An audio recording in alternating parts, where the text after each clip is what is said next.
హరి ఓం. శ్రీ గురుభ్యో నమః. దేవదేవుడు చెంతగలడన్నా, దూర దూరము పోయి పోయి వెదుకుటేలన్నా. పంచకోశములోన వెదికిన ఆత్మజ్యోతి కానుపించును. ఆత్మజ్యోతే పరమదేవుడు సాదరంబుగా మదిని నమ్ముమురా. సాదరంబుగా మదిని నమ్ముమురా. తత్వసారము తెలుసుకోరన్నా, సద్గురుని చెంత నిజముగనుగుని లాభముందన్నా. దేవదేవుడు ఎక్కడో ఉన్నాడనుకోకు. ఎక్కడో నీకు అందనంత దూరంలో వైకుంఠంలోనో కైలాసంలోనో ఏదేదో లోకాల్లోనో ఉన్నాడని ఎప్పుడూ మోహపడకు. దేవదేవుడు విశ్వమంతా ఉన్నాడు. గుళ్ళల్లో, ఆలయాల్లో, పుణ్యక్షేత్రాల్లో ఉన్నాడు. మన ఇంటిలో ఉన్నటువంటి దైవ మందిరంలో కూడా ఉన్నాడు.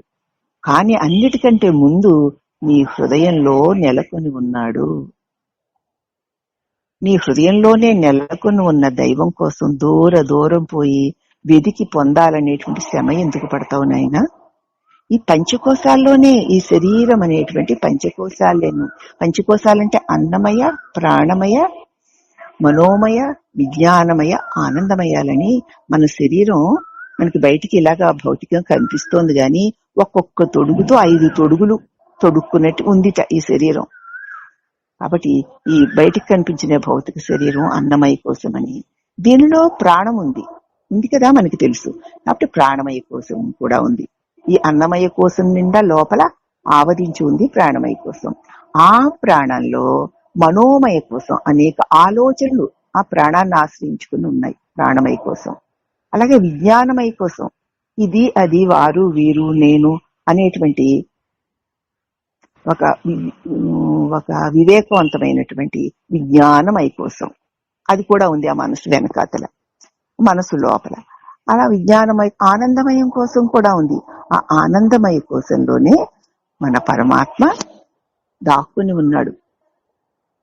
ఆ పరమాత్మ ఆనందమయ కోశంలో ఉన్నాడు. ఆనందమయ కోశము అంటే నిద్రలో మనకి కలిగేటువంటి సుఖము అనుకుంటాం. అలాగే అంతేకాకుండా భౌతికంగా బయట విషయాల నుంచి మనం ఏదో ఒక సుఖాన్ని పొందాము అనుకుంటే, అలాగా ఆ ఆనందం కలుగుతోంది అనుకుంటే, ఆ ఆనందం నీ హృదయంలో ఉన్న పరమాత్మ నుంచి నీకు వస్తున్నదే. నువ్వు విషయాల్ని పొందడం వల్ల వచ్చింది అని నువ్వు అనుభవిస్తున్న ఆనందం అంతా నీ హృదయంలో ఉన్న పరమాత్మ అయిన ఆనందమయుడైన పరమాత్మ నుంచి వచ్చింది మాత్రమే. నీ లోపల ఆనందం లేకపోతే బయట విషయాలలో నుంచి నువ్వు ఆనందాన్ని పొందలేవు. కాబట్టి ఆనందమయ కోసం 5 కోశాలు లోపల ఆ పరమాత్మ లోపల ఆత్మజ్యోతి స్వరూపుడై, తేజోస్వరూపుడై, శాంతి స్వరూపుడై తెలిసి ఉన్నాడు. ఆ నీలో ఉన్నటువంటి నీకు నేను అనగలిగేటువంటి చైతన్యాన్నిస్తూ, మనసుకి, బుద్ధికి, ఇంద్రియాలకి, శరీరానికి శక్తినిస్తూ, ఈ జగత్తుని గ్రహించగలిగేటువంటి తెలివినిస్తూ నిన్ను నిలిపి ఉంచుతున్నటువంటి ఆ పరంజ్యోతి నీలోనే ఉన్నాడు. ఆ పరంజ్యోతియే పరమదేవుడు. ఈ మాటను నమ్మి నీలో నువ్వు నేను అని అనగలుగుతున్నావంటే దేనివల్ల అని చూస్తే అదిగో ఆ పరమ శాంతిపూర్వకమైన వేడిలేని వెలుగు, చలువలేని వెలుగు. అటువంటి దివ్య వెలుగైన పరంజ్యోతి నీ పంచకోశాత్మకమైన శరీరంలోనే పరమాత్ముడే వెలుగుతున్నాడు. ఇదే సాధారణంగా ఈ గురువాక్యాన్ని నమ్ము.